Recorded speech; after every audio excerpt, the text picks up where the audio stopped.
Hi, and welcome to True Audio with Johnnie Truesdale, episode number 2.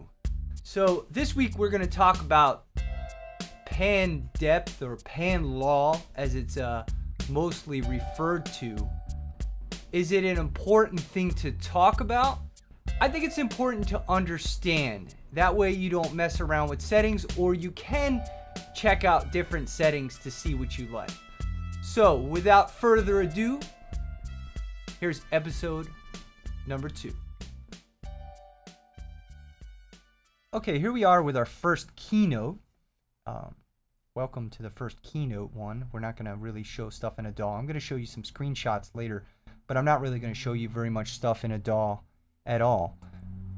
So pan law, essentially it's left to right and front to back is really what it does. So what is it specifically?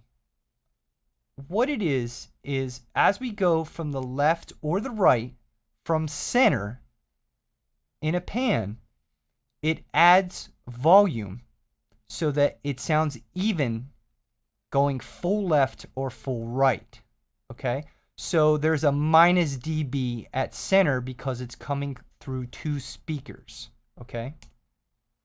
So the formal definition, when panning from center to hard left or hard right, the volume will be boosted from 2.5 to 6.0 dB depending upon the setting. Or it will be minus 2.5 to minus 6 dB in the center versus hard left or hard right. So the pan law, or sometimes referred to as pan depth, is its center position. So the center position, Pro Tools default is minus 2.5. That is the old Pro Tools default. I think a lot of times it might default to minus 3 now. Standard for most DAWs is minus 3. SSL is minus 4.5, and that is a larger number because SSLs back in the day were considered, if you had an SSL and it went into a room where this room was supposed to be a really good room, because I guess if you could afford an SSL, like a large console like you see there on the right of the screen, you could afford better acoustics for your room. So minus 4.5 was the SSL standard. If you had a perfect room, it would be minus 6. I've never seen anybody use minus 6. Maybe some folks in post-production or something like that. But I would say most of the time people use minus 3 or minus 4.5. So here's the key.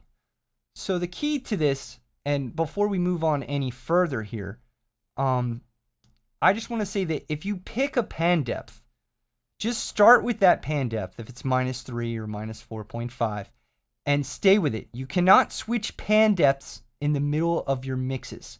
What will happen if you switch pan depths in the middle of your mixes is they will pull forward or pull back on your stuff that's panned left and right.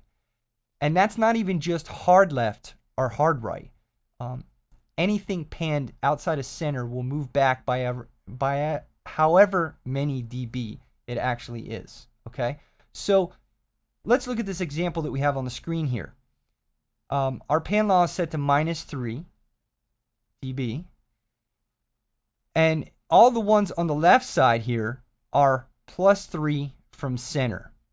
The one on the right side is at minus 3 because both of them are minus 3. This is just like a 2 mono tracks or a stereo miking pair that we're referring to. Okay, so this gives you an idea of how they work. Now, does this matter? Do you really think about it? No, you really don't think about it, but it's just something that I wanted to talk about so that you know what it does, and maybe you can try 4.5 versus 3. Maybe you like one for better than another. It's really kind of up to you when it comes to that. This is pan law in Logic. So here in Logic 10, you have it shows you where they are. If you go to File, Project Settings, Audio, and it's right there. You see minus 3 compensated. And you can click the little button that says Apply pan law compensation to stereo browsers. You have no pan law at 0, -3 and -3 dB compensated, which is your normal, what you're supposed to have. This is pan law in Pro Tools.